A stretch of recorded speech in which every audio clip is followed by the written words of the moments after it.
होते हैं इसके बारे में थोड़ा जानेंगे कि राजस्व व्यय जो होते हैं ये दो प्रकार के होते हैं, योजनागत व्यय और गैर योजनागत व्यय। अब योजनागत व्यय किसे कहते हैं? तो योजनागत व्यय का मतलब होता है पंचवर्षीय योजनाएं जो पारित की जाती हैं, जो 5 साल की योजनाएं जो बनाई जाती है सरकार की, तो ये योजनागत व्यय के अंतर्गत रखे जाते हैं।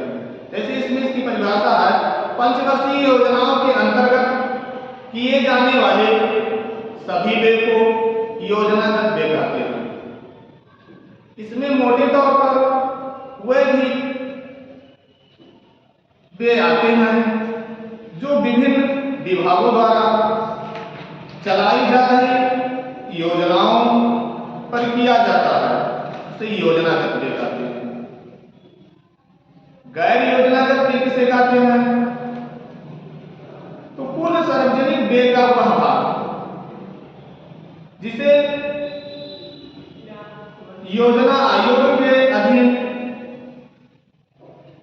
पंचवर्षीय योजनाओं या अन्य योजनाओं बनाकर खर्च नहीं किया जाता। मतलब जो योजनाएं पंचवर्षीय बनाए जाते हैं उसको बना के ना माध्यम जो खर्च किए जाते हों उसे गैर योजनागत व्यय कहते हैं, जो योजना के तहत नहीं रहते हैं। और जो योजना के तहत है उन्हें योजनागत व्यय कहते हैं। और जिस पर कोई योजना ना बनाया जाता हो, जैसे कोई काम करने हो, उस काम करने के लिए कोई योजना ना बनाए जाते हो, तत्काल वो कार्य किए जाते हो, उसे गैर योजनागत व्यय कहते हैं।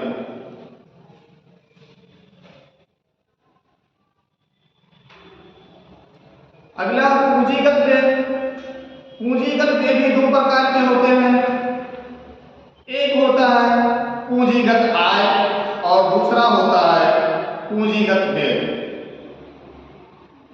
पूंजीगत बजट में दो प्रकार के होते हैं, नंबर 1 पूंजीगत आय होते हैं और नंबर 2 पूंजीगत व्यय होते हैं।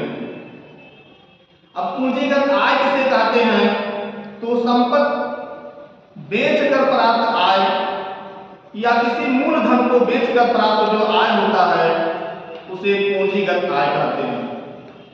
जैसे उदाहरण देना चाहिए कि सरकार कोई संपत्ति को अगर बेचती है और इससे अपना इनकम प्राप्त करती है तो उसे पूंजीगत व्यय कहते हैं, मतलब आय कहते हैं। और पूंजीगत व्यय किसे कहते हैं? तो संपत्ति का सर्जन अधिक होना या देय कम होना, अर्थात इनकम ज्यादा प्राप्त करना और खर्च कम करना, उसे हम पूंजीगत व्यय कहते हैं। लेकिन सरकार को सबसे ज्यादा लाभ पूंजीगत व्यय से ही होते हैं। पूंजीगत व्यय तो अच्छा होता है लेकिन पूंजीगत आय जो होता है वो बहुत अच्छे नहीं होते हैं। अब अगला हमारी टॉपिक है बजट 2024 और 25। 2024-25 के बजट में क्या निर्धारित किए गए हैं? तो 2024 के बजट को हम अंतरिम बजट कहते हैं। 2024-25 के बजट को अंतरिम बजट कहते हैं।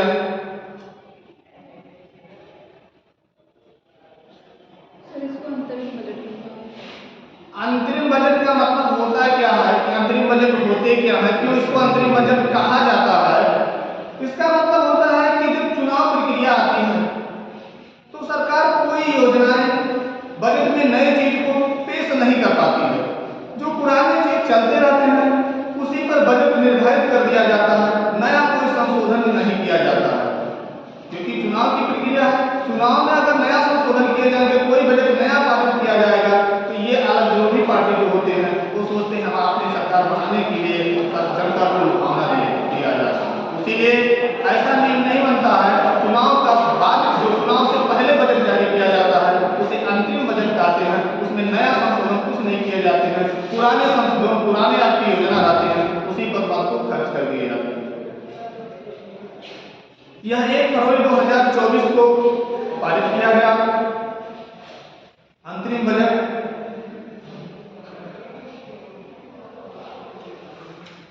अंतरिम बजट जो है 2024 का, इसमें वित्त मंत्री, निर्मला सीतारमण,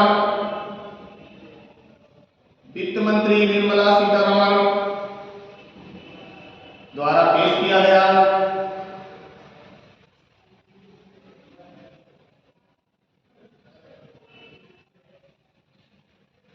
निर्मला सीतारमण 6 बार बजट पेश कर चुकी है।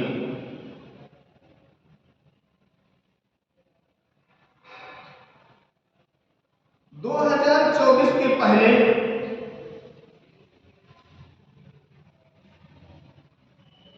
निर्मला सीतारमण 6 बार बजट को पेश कर चुकी है।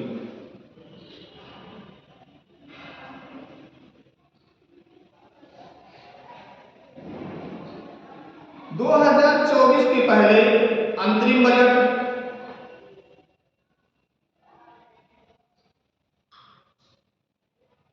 2024 के पहले अंतरिम बजट, 2019 में 2019 में पीयूष गोयल द्वारा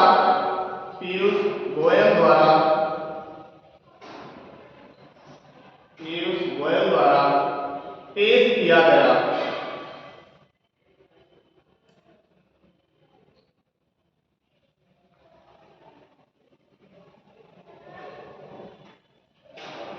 अंतरिम बजट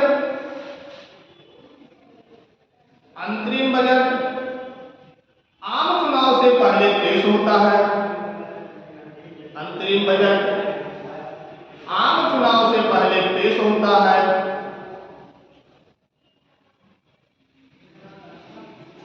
अंतरिम बजट आम चुनाव से पहले पेश होता है। निर्मला सीतारमण का स्पीच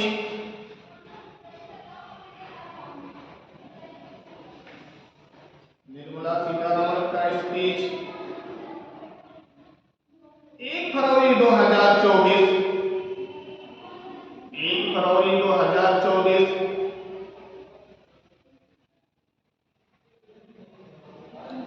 में सबसे छोटा स्पीच था।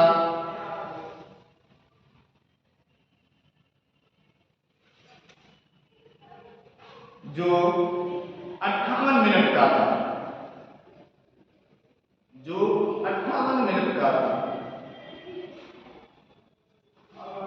इसके पहले वाला जो बजट निर्मला सीतारमण ने पेश किया था, ये मुझे 2 घंटे 42 मिनट के थे, लेकिन सबसे छोटे बजट उन्होंने 6 बार में जो पेश किए, 6वां बजट जो पेश किए, वो सबसे छोटा उनका बजट था पेश करने का। इसके सबसे छोटे थे वो 58 मिनट के ही थे। एक साल में कितनी बार बजट पेश होता है? बजट तो जिसे हम पूरा बजट को बनाया करते हैं, बजट तो एक बार पेश होते हैं। लेकिन क्या होता, चुनाव के बाद जो होते हैं, चुनाव प्रक्रिया में तो कोई बजट पेश नहीं किया जा सकता है। बजट हमेशा फरवरी ही में पेश किए जाते हैं। सर जैसे ये 6 बार पेश किए बजट, तो क्या 6 साल इनका हो गया शासन कार्यकाल में वित्त मंत्री के काम बन गया, कार्यकाल का 6 साल का हो गया, लगभग 6 साल का। लेकिन सर ये तो अभी भी जारी है ना, ऐसा कोई प्रावधान नहीं है कि मतलब इनका जो कार्यकाल वो कितने वर्षों का रहेगा? नहीं, 5 वर्ष का था।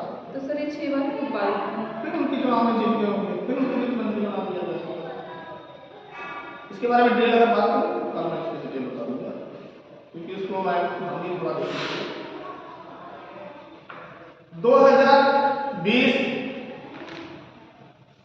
2020 में उन्होंने 160 मिनट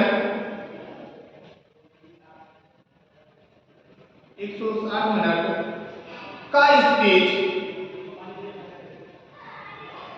अर्थात 2 घंटे 42 मिनट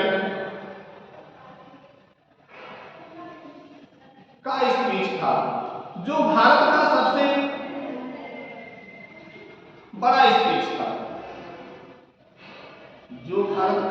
बड़ा स्पीच था।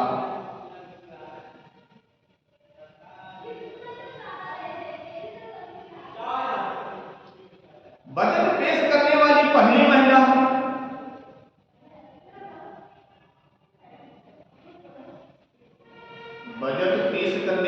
पहली महिला,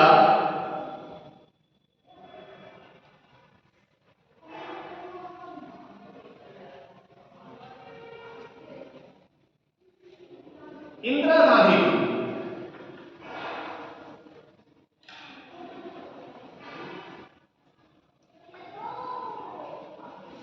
पूर्णकालिक पहली बार सर्वाधिक बार क्या है सर? पूर्णकालिक पहली बार सर्वाधिक बार बजट पेश करने वाली महिला निर्मला सीतारमण जी हैं।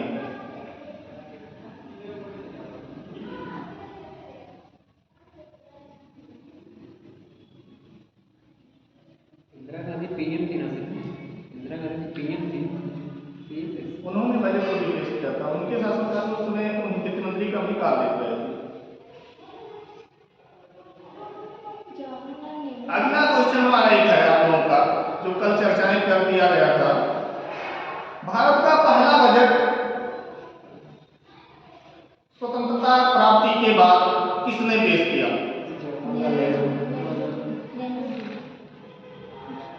तो कौन?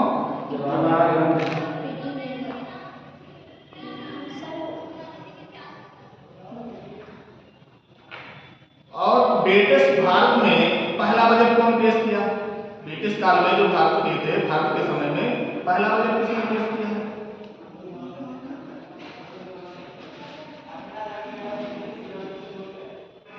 अगला क्वेश्चन, गणतंत्र भारत का पहला बजट किसने पेश किया? यानी आप लोगों ने कल कुछ नहीं किया।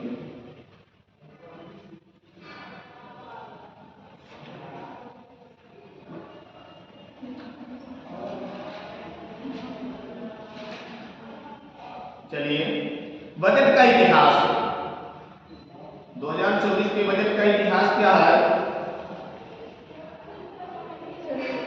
बजट का इतिहास क्या होता है? पहला बजट ईस्ट इंडिया कंपनी के जेम्स विल्सन ने दिया था। जेम्स विल्सन द्वारा। उस वक्त गणतंत्र भारत का पहला budget John start.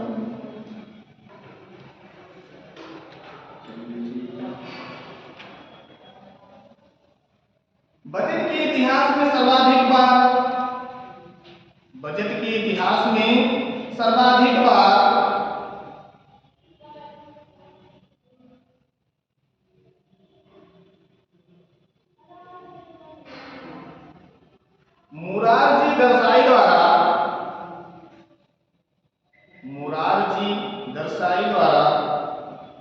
Morarji Desai द्वारा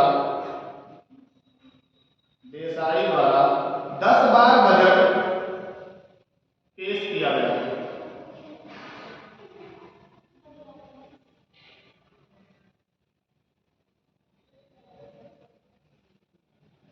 ये 2 बार के क्या दो बार वित्त मंत्री रह चुके हैं। आपने अभी थोड़ी देर पहले क्वेश्चन किया था कि इंदिरा गांधी ने बजट कैसे पेश की, तो प्रधानमंत्री थे, तो उस समय कार्यवाहक मंत्री के रूप में वो थे। तो लिख लीजिए, भारत में पहली बार महिला द्वारा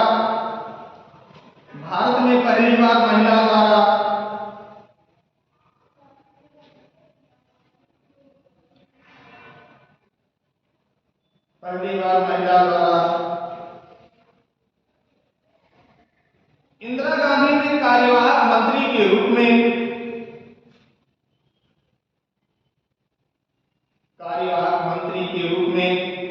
बजट पेश किया।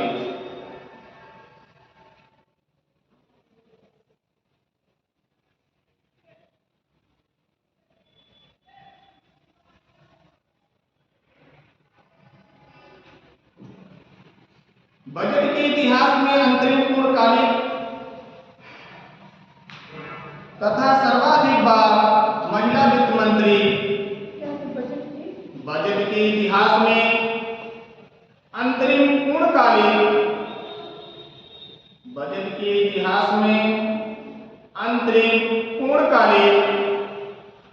तथा सर्वाधिक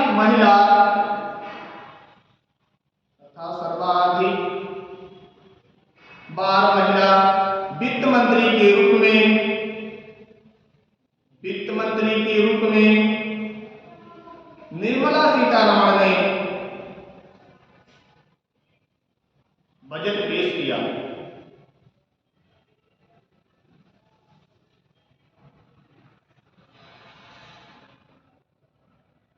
बजट 2023-24 के प्रमुख बिंदु क्या है, इस पर विशेष ध्यान दिए गए।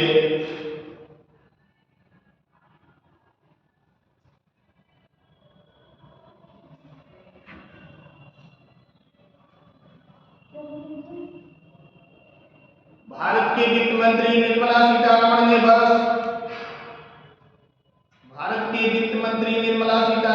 वर्ष 2024-25 के लिए भारत के वित्त मंत्री निर्मला सीतारमण ने वर्ष 2024-25 के लिए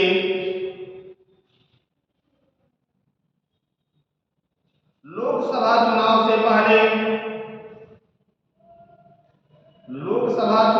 पहले अंतरिम केंद्रीय बजट प्रस्तुत किए।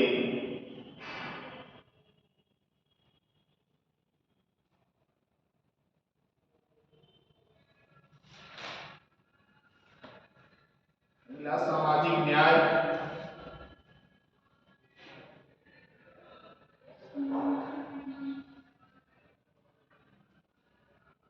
चार प्रमुख वर्ग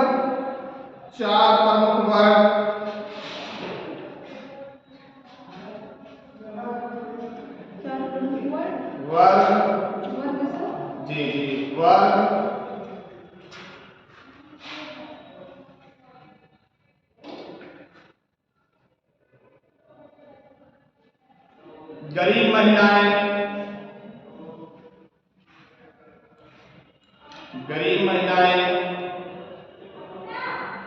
युवा एवं अन्नदाता किसान,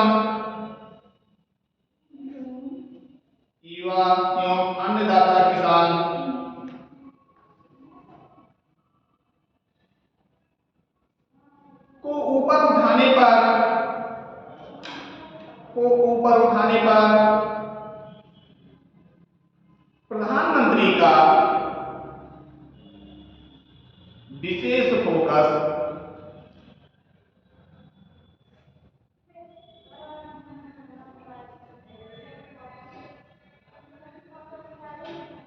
विकास 2024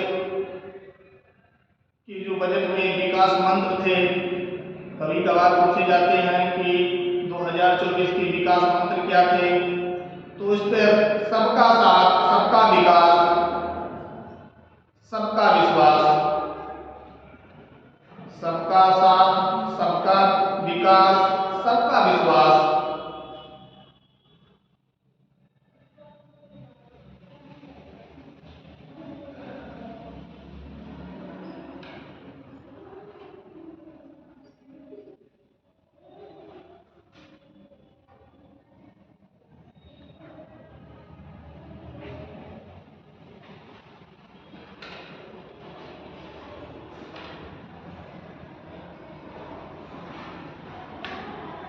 अगला 2024 में बजट में क्या ध्यान दिया गया, तो गरीब कल्याण, देश का कल्याण कैसे किया जाए, गरीब लोगों का कल्याण और देश का कल्याण कैसे किया जाए। तो उसमें सरकार ने इन 10 वर्षों में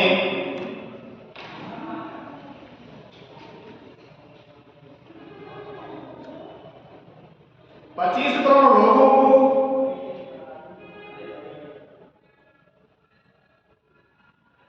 25 करोड़ लोगों को बहुआयामी गरीबी से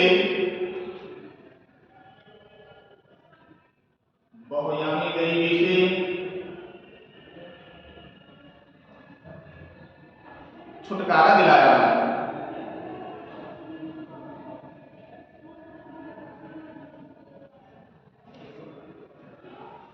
सरकार द्वारा पीएम जनधन खातों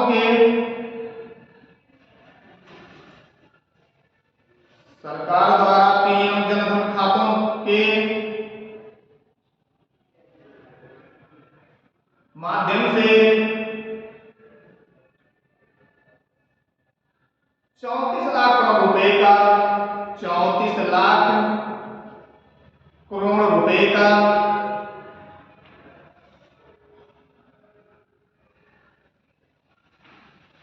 प्रत्यक्ष लाभ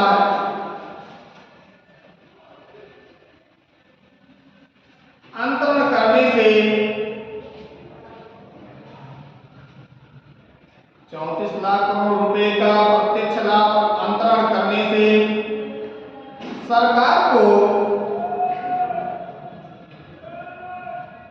2.7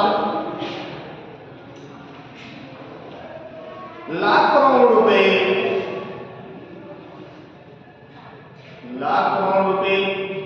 की बचत हुई है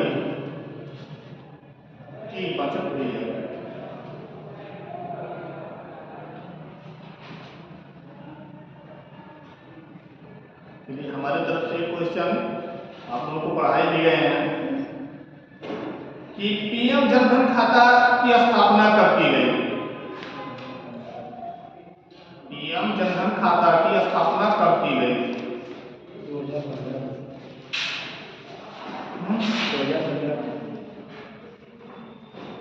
आप लोग बताइए।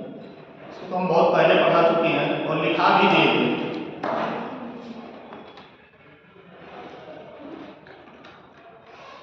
पीएम जनधन खाता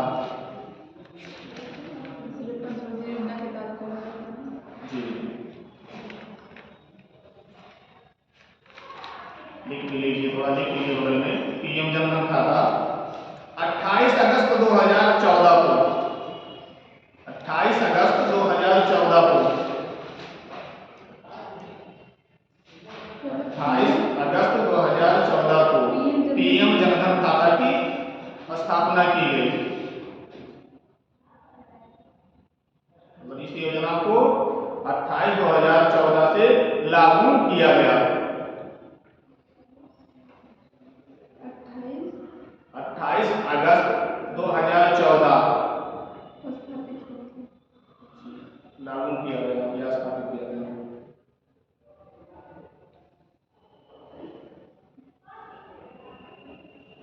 अगला कार्यक्रम पीएम स्वनिधि से ये 2024 के बजट में पेश किया गया है सब चीजों को। पीएम स्वनिधि से 78 लाख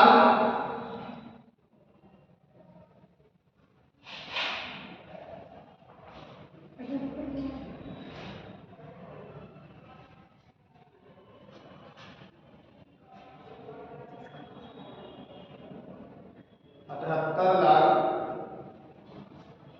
लोगों को सहायता प्रदान किया गया।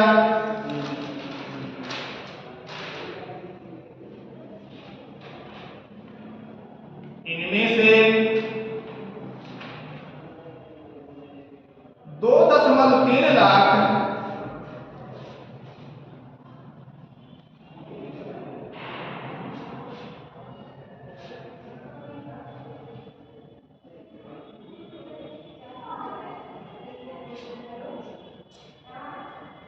लोगों को इस बजट से लाभ प्राप्त हुए। पीएम जनधन योजना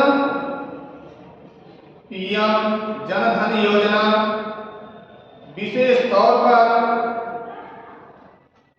पीएम जनधन योजना विशेष तौर पर उन कमजोर जनजाति विशेष तौर पर उन कमजोर जनजातीय वर्गों तक पहुंचानी है।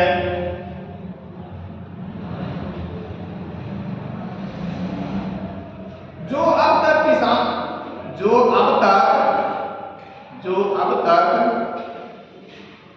विकास के दायरे से, जो अब तक विकास के दायरे से बाहर रह रहे हैं,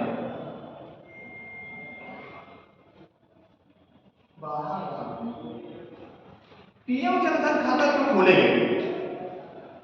पीएम जनधन खाता से सरकार को लाभ क्या मिले? तो पीएम जनधन खाते से सरकार को ये बेनिफिट मिले कि इसमें पीएम जनधन खाते के तहत महिलाओं की अधिक मात्रा में खाते खोले गए और खाता उस समय निःशुल्क खोले जाते थे, कोई शुल्क नहीं लिए जाते थे। महिलाओं के पास जो भी पैसे आते थे या जो इसके माध्यम से जो खाता पीएम जनधन के तहत खाता पुरुष भी खुलवाए हैं, जो जिसके पास जो धन आते थे वो बैंकों में जमा किए। बैंकों में जमा करने से सरकार को उस पैसे का से प्राप्त हुए पैसे को प्राप्त हुए, उस पैसे से सरकार अलग जगह अलग अलग विकास की मदों में लगाना शुरू किया। और पीएम जनधन खाते के तहत सरकार ने गरीबों को अलग प्रकार से व्यवस्थाएं देने की व्यवस्था की। जैसे अभी आप लोगों ने सुने होंगे पिछले चुनाव में महिलाओं को 500 रुपया दिए गए पीएम जनधन खाते में। तो अगर कोई योजना गरीब परिवारों को सरकार को देना होता है तो ये पीएम जनधन खाते के तहत ही उन व्यक्तियों तक पहुंचाती है। अगला, पीएम विश्वकर्मा योजना से, पीएम विश्वकर्मा योजना से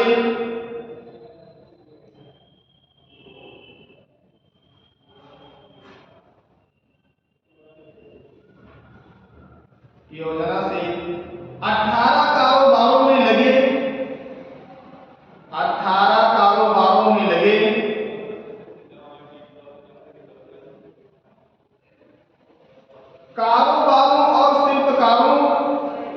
कारोबारों और शिल्पकारों को हर तरह की सहायता मिलती है,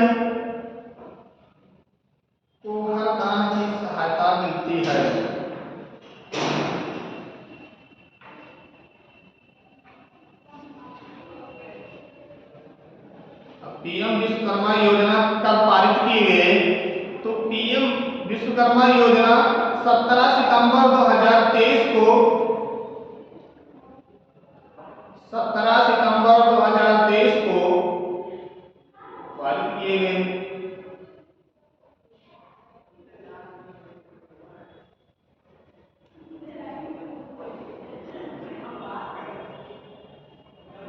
इसमें तो सर जो विश्वकर्मा होते थे उन्हीं के लिए जी, उनको इससे लाभ दिए जाते हैं। योजना में पारित करने पर उनको जैसे क्या होता था कि उनके लिए अलग अलग यंत्रों का व्यवस्था करके उनको दिया जाता है। विश्वकर्मा में जो क्या होते हैं, सरकार उनको कार्य करने के लिए साधन उपलब्ध कराती है।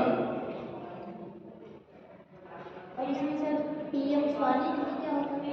पीएम स्वनिधि योजना, पीएम स्वनिधि योजना में होते हैं, इसमें भी गरीब और किसानों को लाभ प्राप्त किए जाते हैं, उनको भी इस योजना के तहत लाभ दिए जाते हैं।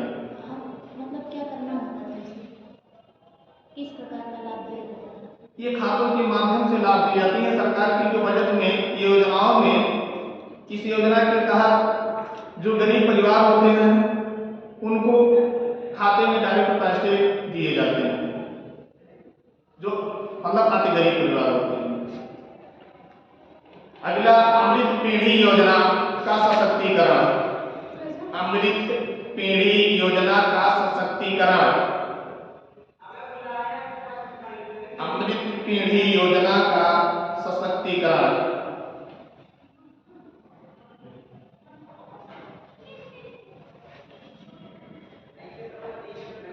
ये क्या, इस पे सरकार 2024 के बजट में न्यूज को मार्जिन लगाया। तो भारत के लिए पीएम स्कूल, भारत के लिए पीएम स्कूल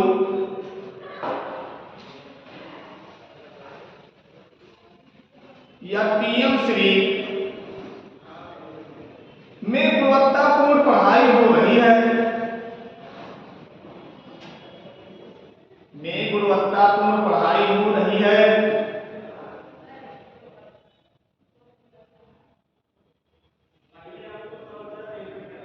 और बच्चों को समग्र और चौमुखी विकास किया जा रहा है।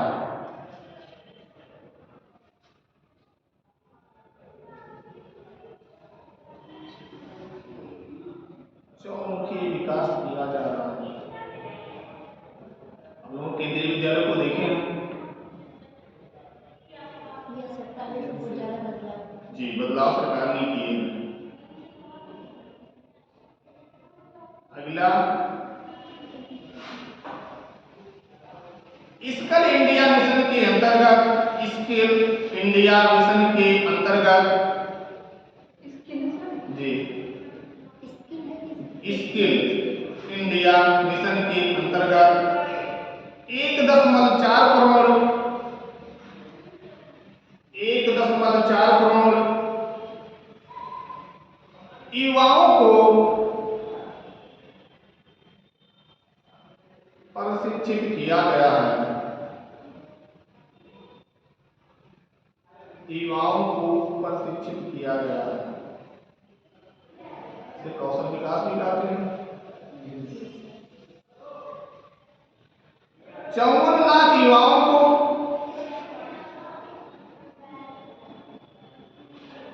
54 लाख युवाओं को कौशल उन्नयन किया गया।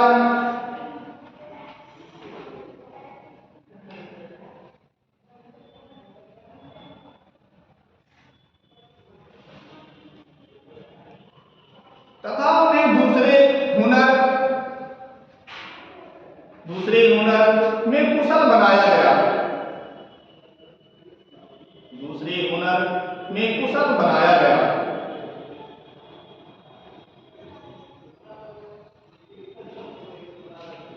और 3000 नई ITI और 3000 नई ITI स्कूलों की स्थापना की गई।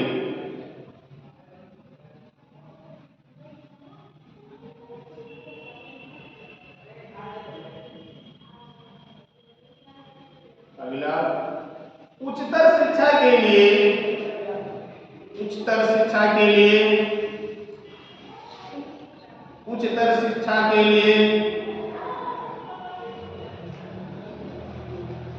बड़ी संख्या में नए संसाधनों के अंतर्गत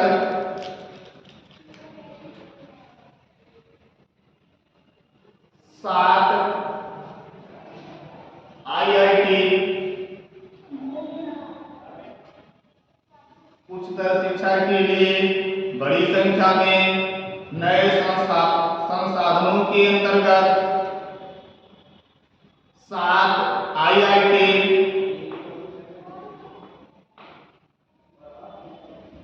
16 ट्रिपल IIT, मतलब IIT 16 IIT, 7 IIM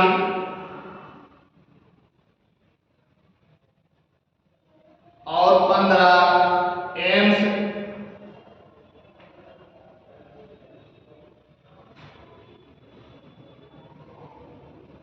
तथा 390 विश्वविद्यालय स्थापित किए गए।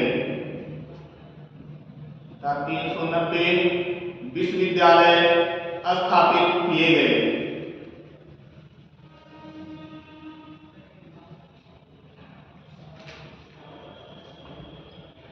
ये सब इसी बजट में पिछले बजट में चीजें थी, पुनः इसी बजट में फिर रिलीज कर दिया गया। इस बजट में दोहरा दिया गया चीजों को।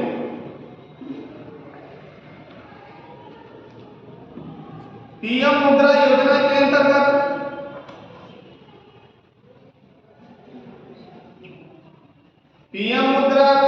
योजना के अंतर्गत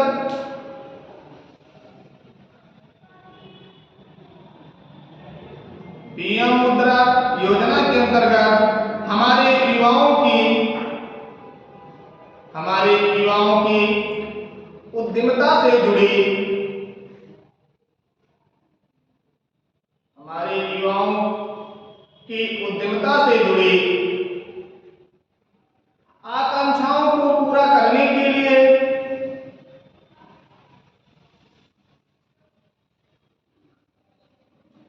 22.5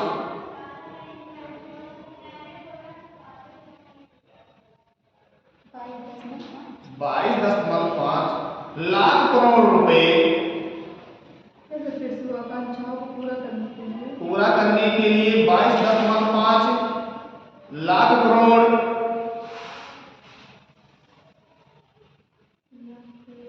रुपए मूल्य के कुल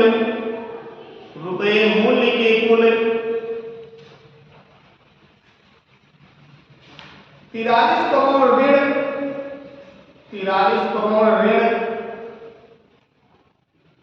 मंजूरी दिया गया।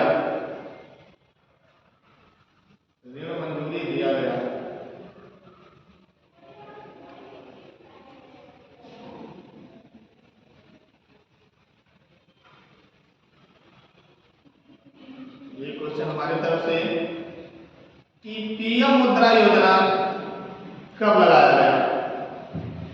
पीएम मुद्रा योजना कब लगाया गया? आप लोगों को पढ़ाया गया पीएम मुद्रा योजना कि कब लगाया गया, कब से?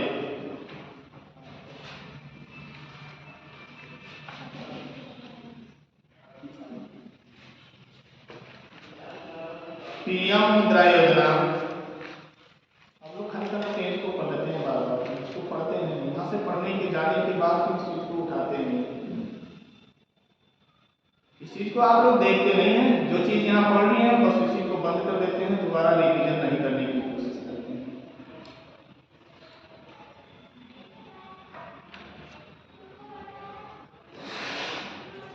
पीएम मुद्रा योजना 8 अप्रैल 2001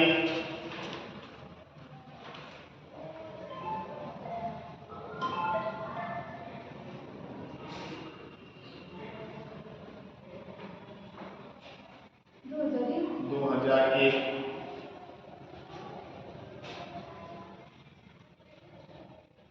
से लगाए गए।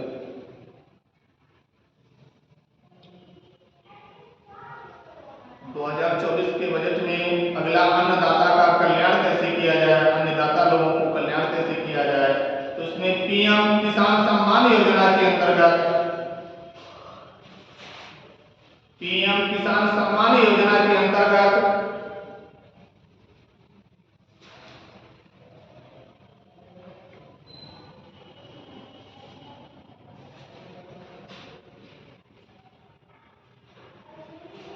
हर वर्ष सीमांत और छोटे किसानों सहित 11.8 करोड़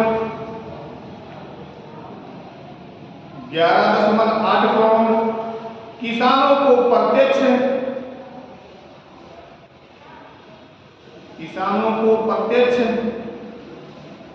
वित्तीय सहायता प्रदान की जाती है।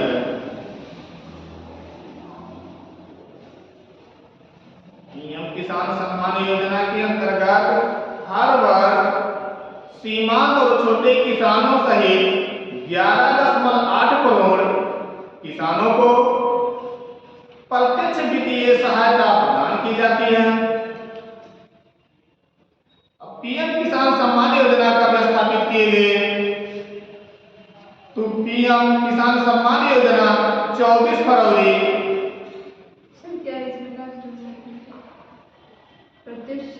प्रत्यक्ष वित्तीय सहायता प्रदान की जाती है।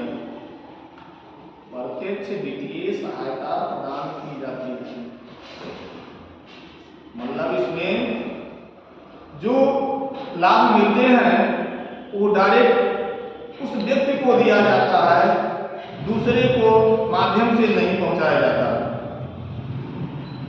इसमें किसानों को डायरेक्ट उनके खाते में इस निधि को भेजा जाता है। अब पीएम किसान सम्मान योजना ये कब स्थापित किए गए, तो 24 फरवरी 2019 को गोरखपुर से चालू किए गए। गोरखपुर से चालू किए गए। इसमें कितना मिलते हैं किसानों को? प्रतिवर्ष कितने मिलते हैं? 6,000, यानी 3 किस्त मिलते हैं।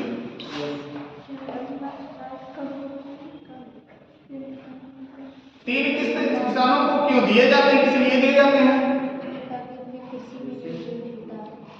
कृषि का विकास हो सके।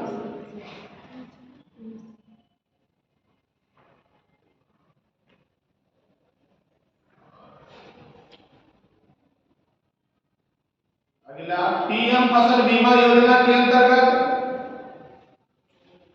पीएम फसल बीमा योजना के अंतर्गत 4 करोड़ किसानों को 4 करोड़ किसानों को फसल बीमा प्रदान किया गया।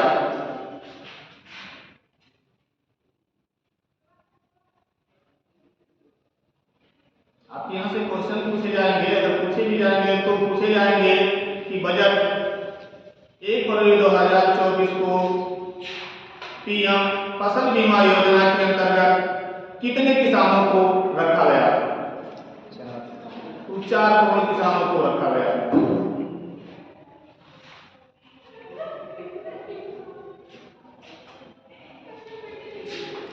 अगला, इलेक्ट्रॉनिक, इसमें भी सब पैसा आता है खाते में?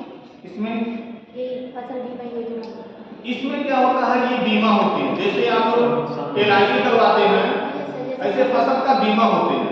जैसे फसल नुकसान हो जाए, जी, फसल को नुकसान हो जाएगी तो उसकी भरपाई सरकार करेगी, मतलब वो कंपनी करती है।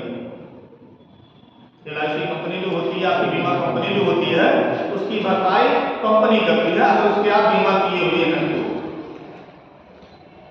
अलग अलग फसल के लिए मतलब बार-बार करवाया जाता है कि जी नहीं, जैसे आपकी गेहूं की सीजन चल रही है, गेहूं की अगर आप बीमा करवा दिए हैं उसका, तो मान लीजिए गेहूं बारिश हुआ, पत्थर बड़े कट गए, नुकसान हो गए, सड़ गए, बारिश ज्यादा हुई सड़ गए, तो सड़ने के अगर सड़ गए हैं तो आप उसका कंप्लेन करते हैं। बीमा कंपनियां क्या आपको देखती है, उस फसल को देखने के बाद उसका मुआवजा देती है, उससे वही लाभ होते हैं। फसल बीमा से लाभ, काफी लाभ होते हैं, बहुत ज्यादा धन भी नहीं लगते हैं, और अगर बीमा करवा दिया जाए तो बेनिफिट काफी मिलते हैं।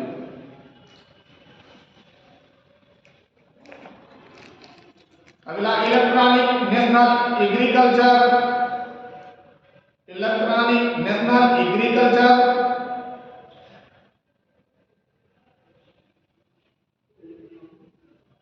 इलेक्ट्रॉनिक नेशनल एग्रीकल्चर मार्केट में 1361 मंडियों को 1361 मंडियों को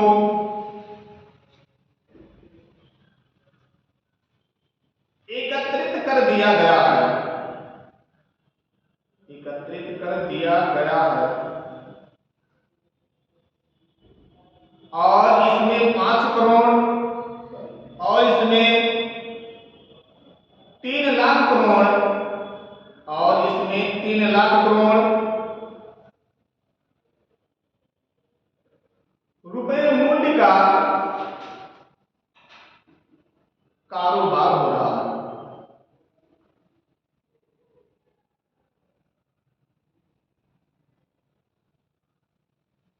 तथा 1.8 करोड़ किसानों को 1.8 करोड़ किसानों को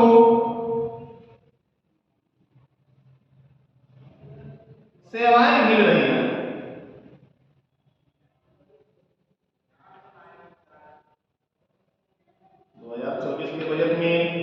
महिलाओं के लिए क्या किया गया, तो नारी शक्ति को प्रोत्साहन दिया गया, इस पे कैसे क्या बताया गया।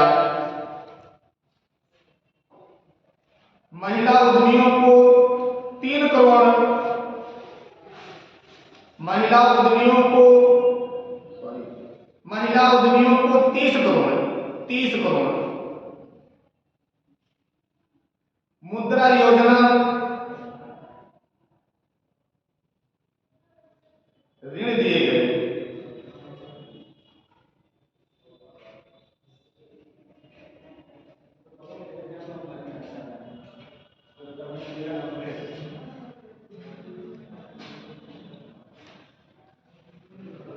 मुद्रा योजना कब पारित किए गए, 8 अप्रैल।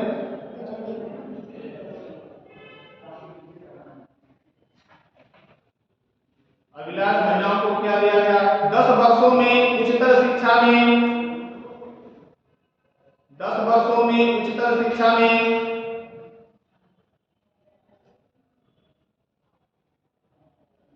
महिलाओं का नामांकन, महिलाओं का नामांकन 10 वर्ष में उच्चतर शिक्षा में महिलाओं का नामांकन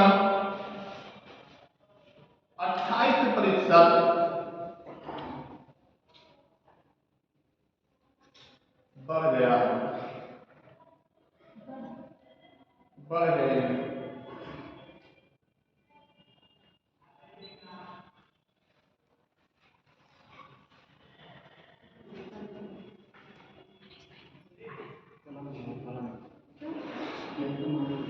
माई नहीं पढ़ने आया।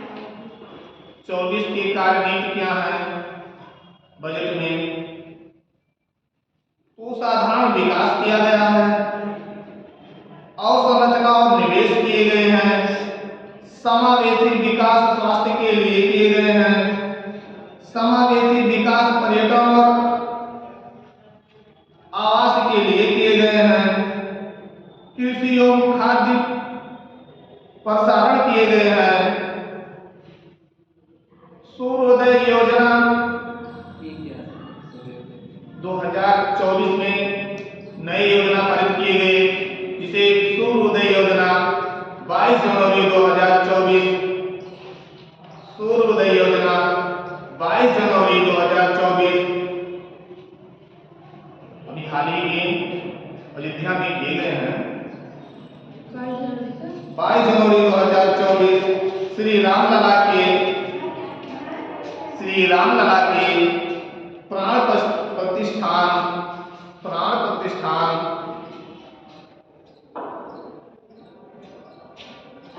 पर इस योजना की स्थापना की गई है।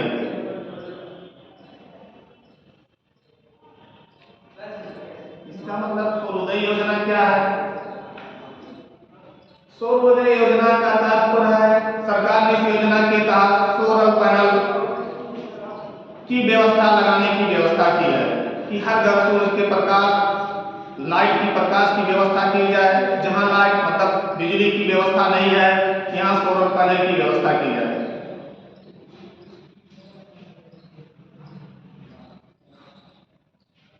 अगला 2024 में अवसंरचना और निवेश पर क्या क्या किए गए, तो अवसंरचना और निवेश पर क्या किए गए, तो 3 प्रमुख आर्थिक रेल, 3 प्रमुख आर्थिक रेल ट्रेन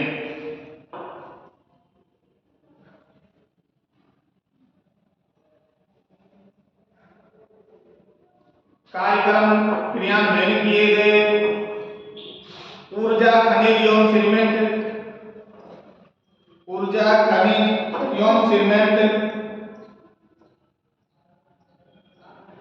गलियारा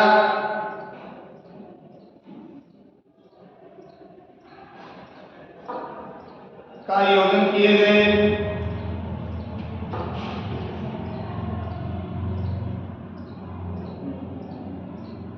अधिक यातायात वाले गलियारे का व्यवस्था की गई, अधिक यातायात वाले गलियारे की व्यवस्था की गई।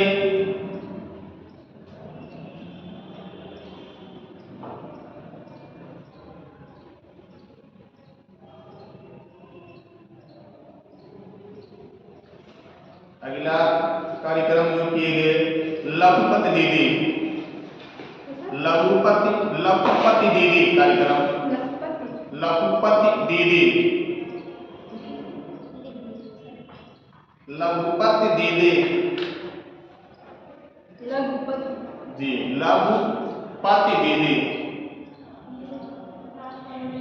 ये योजना में लाए पेश किए गए 9 करोड़ महिलाओं के 83 लाख 9 करोड़ महिलाओं के 83 लाख स्वसहायता 9 करोड़ महिलाओं के 83 लाख स्वसहायता समूह सशक्तिकरण और आत्मनिर्भरता से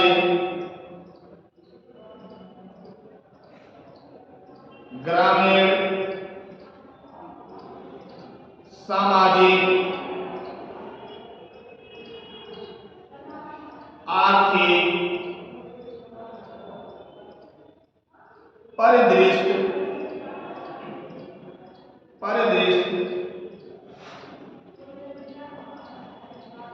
में बदलाव ला रहे हैं। इनकी सफलता से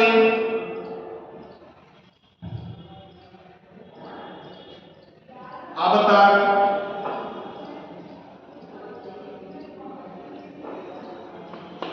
लगभग 1 करोड़ महिलाएं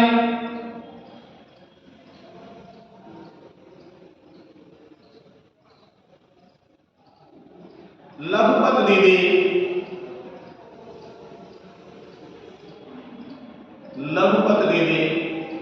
बन चुकी हैं। लघुपति दीदी है क्या? ग्राम समूह वाला है क्या सर? जो दीदी समूह वाला, जो समूह ग्राम सभा में गांव में समूह कार्यक्रम चलाए गए हैं, उसके तहत इस योजना के तहत समूह को जोड़ा गया है। लघुपति दीदी समूह कार्यक्रम चलाए जाते हैं ताकि गरीब महिलाएं, जो भी महिलाएं होती हैं, अगर किसी महिला को आर्थिक स्थिति की प्रॉब्लम होती है तो उनको धन की व्यवस्था की जाए। ये समूह में रहते हैं, जैसे 10 लोगों की समूह रहती है, मान ली 10 लोगों ने पैसे को जमा किया है, उस समय में किसी व्यक्ति जो गरीब व्यक्ति हो, उसको आर्थिक प्रॉब्लम हो, तो उस प्रॉब्लम को दूर करने के लिए उसके माध्यम से पैसा उस खाते से निकाला जा सकता है। लेकिन अकेले तो जाके पैसा निकाल नहीं सकता, उसके लिए उस समूह को संगठन को बुलाया जाता है और सबका सिग्नेचर करवाया जाता है, तब उसका पैसा निकाला जाता है। अगला इसमें इस कार्यक्रम में इस सफलता से उत्साहित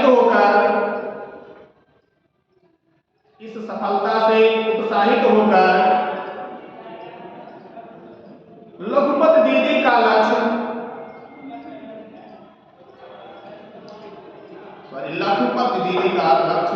लघुपति दीदी का लक्ष्य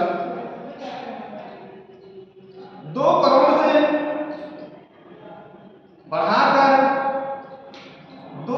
से बढ़ाकर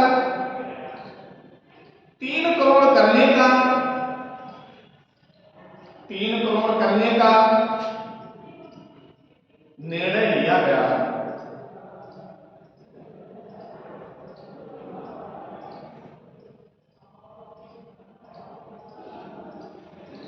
अगला कार्यक्रम पे क्या किए गए हैं?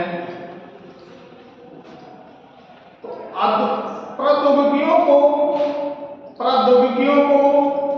अपनाने वाले जो औद्योगिक कार्यक्रम किए गए हैं, उसके अंतर्गत प्रौद्योगिकियों को अपनाने वाले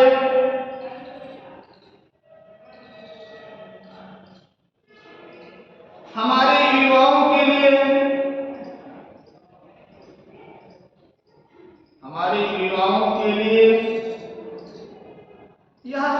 काल होगा, यह स्वर्णिम काल होगा।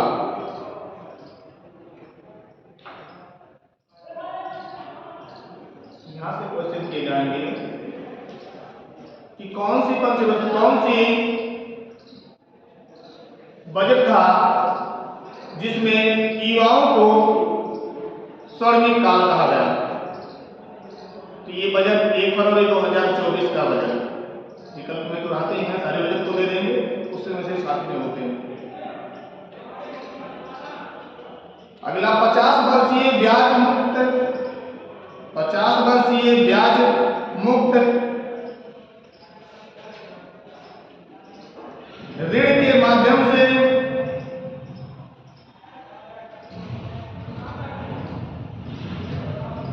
ऋण के माध्यम से 1 लाख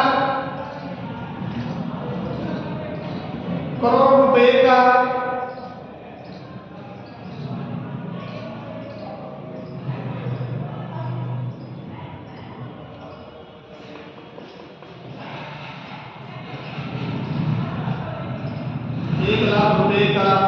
कमर्शियल स्थापित किया जाएगा।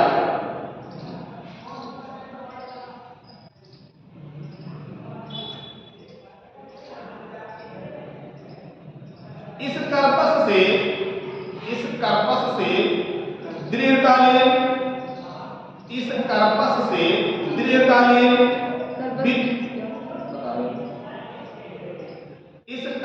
से दीर्घकालीन वित्त पोषण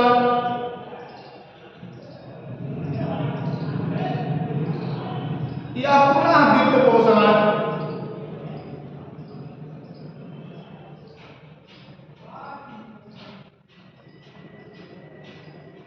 कम या शून्य ब्याज दरों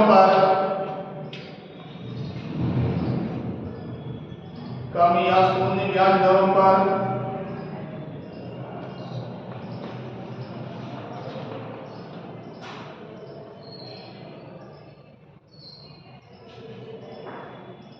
उपलब्ध कराए जाएंगे।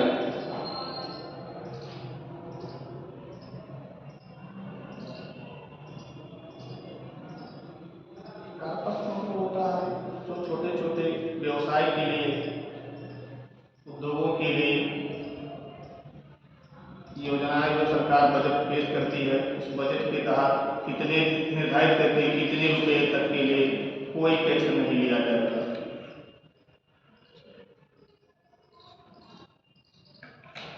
अगला कर प्रस्ताव। मतलब सर कोई उद्योग अगर शुरू करके तो 50 वर्ष तक उसको ब्याज नहीं देना, उसके बाद अगर जमा करेंगे तो देना। कर प्रस्ताव में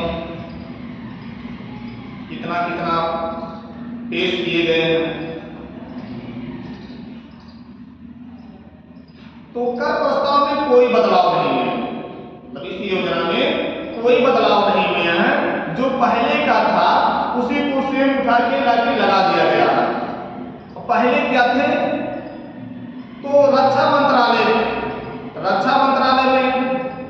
6.2 लाख करोड़ रुपए, रक्षा मंत्रालय में 6.2 लाख करोड़ रुपए, सड़क परिवहन को,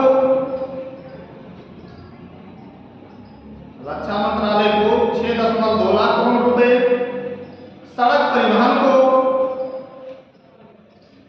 2.78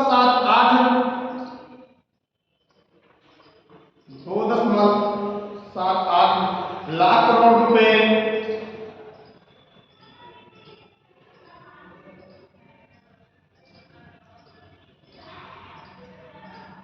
रेल मंत्रालय को 2.55 लाख करोड़ रुपए,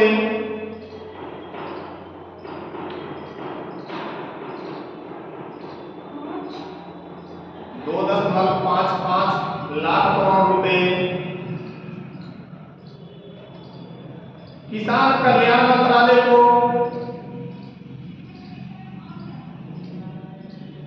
1.27 लाख करोड़ रुपए,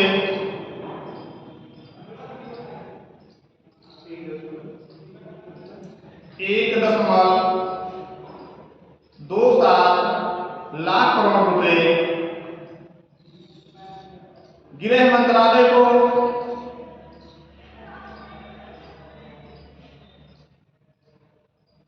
2.03 लाख करोड़ रुपए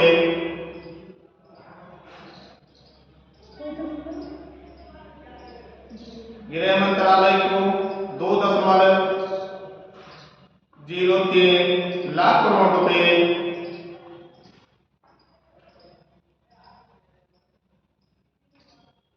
ग्रामीण विकास मंत्रालय को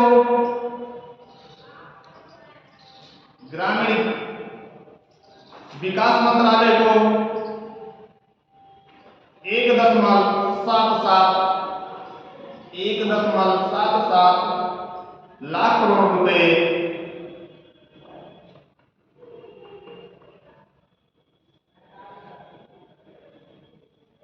संचार मंत्रालय को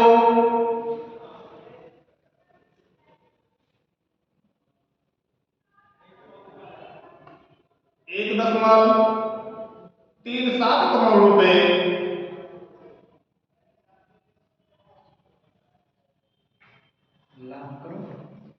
लाख करोड़ संचार मंत्रालय को 1.37 लाख करोड़ रसायन मंत्रालय को 1.6 लाख करोड़ रुपए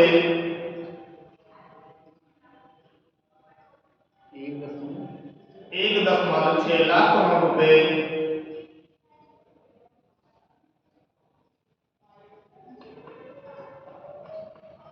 मनरेगा को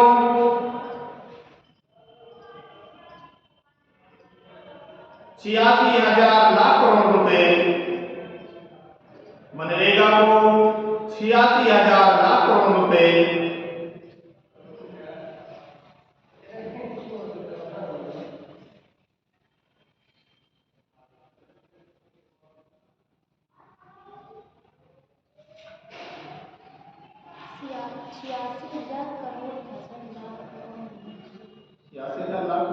छियासी हजार लाख पे तो मनरेगा को कुछ नहीं होगा, इसको नहीं बजट देने भर का उनका नहीं होगा, लाख पे क्यों दिया जाएगा उनको? चूंकि जो नरेगा का काम मजदूर काम करते हैं उनको उसी के हिसाब से बे को अदा किया जाता है, पैसे खारिज किए जाते हैं।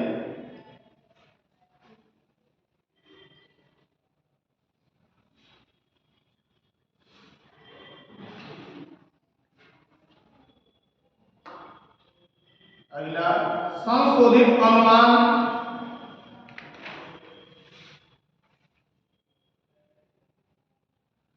2023-24 में कुल व्यय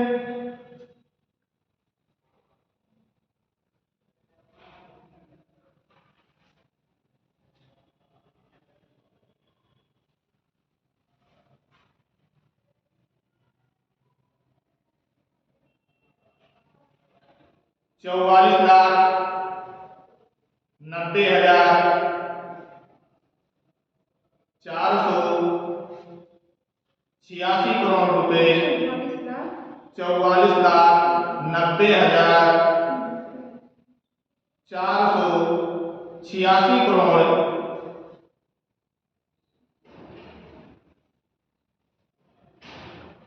होने का अनुमान लगाया गया है।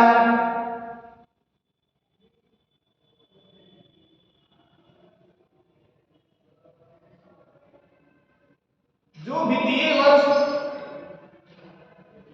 वित्तीय वर्ष 2022-23 के वास्तविक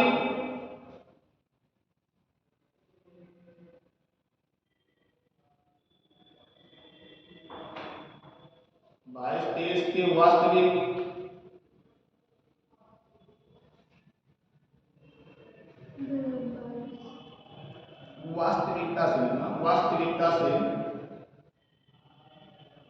2,97,328 करोड़ रुपए से अधिक है।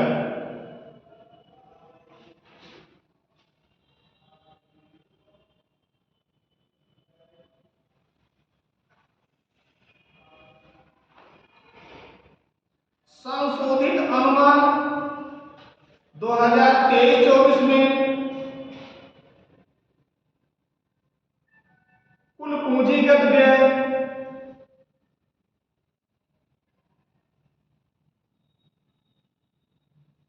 950.246 करोड़ होने का अनुमान लगाया गया है।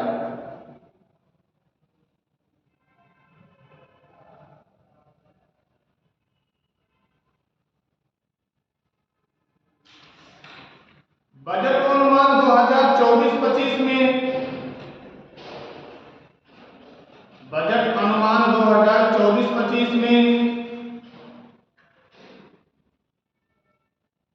कुल व्यय, क्योंकि बजट में आप लोग जानते हैं कि पहले का और आज का और बाद का तीनों को बजट में निर्धारित किया जाता है। तो बजट अनुमान 2024-25 में कुल व्यय मतलब कुल खर्चे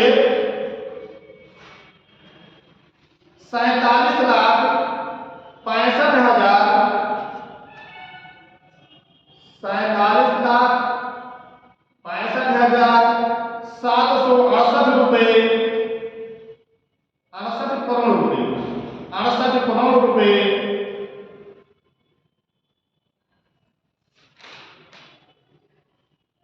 होने का अनुमान लगाया गया है।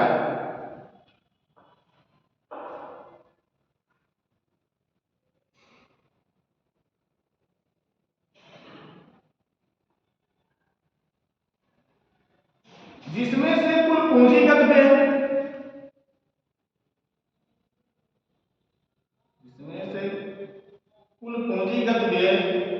पूंजीगत खर्च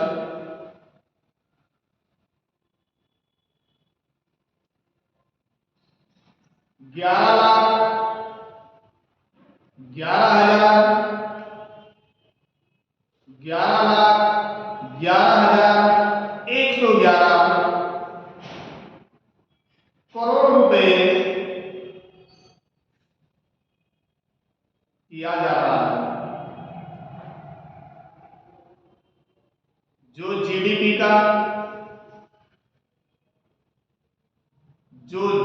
का 3.4% होगा, जो जीडीपी का 3.4% होगा। एक टॉपिक बचे हुए हैं जो आपके बजट 2024 में बजट अनुमान क्या लगाए गए थे, तो उसके बारे में कल बताएंगे।